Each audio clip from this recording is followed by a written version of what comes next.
sống có cái thế của Chúa tung kita dấu sẽ Tuhan bisa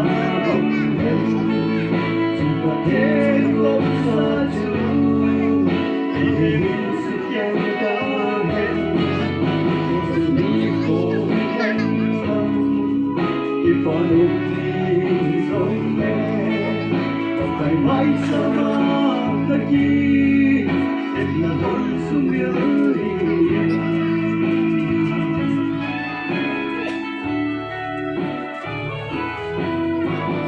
Ikat kehidupan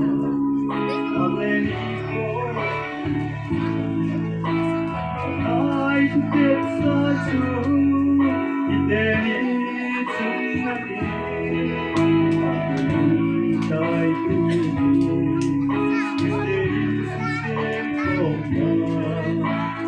Iko sungai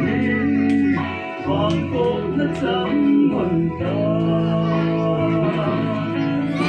Yang jauh setengah Seisau Sempat tengok satu Dihemin sekian kali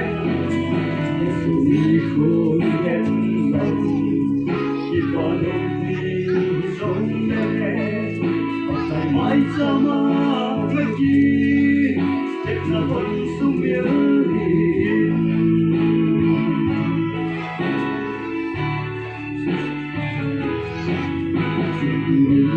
Batini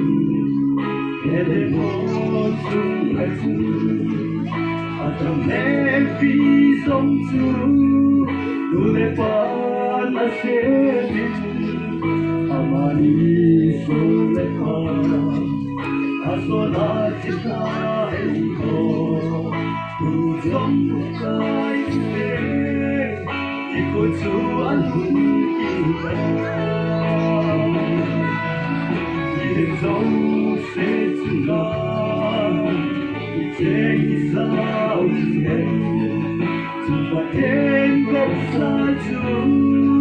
Dihemin sekian kali Sumikun hendak Ibadah ni sampai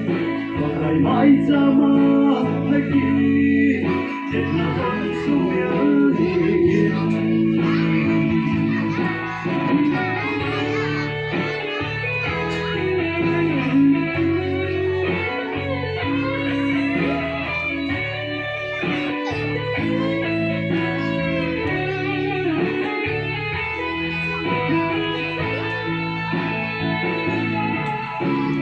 Dấu setengah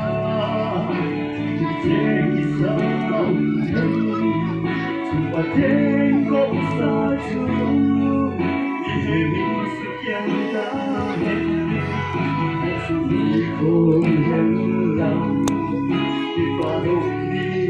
sampai Pakai mai sama lagi Etna hon sumiri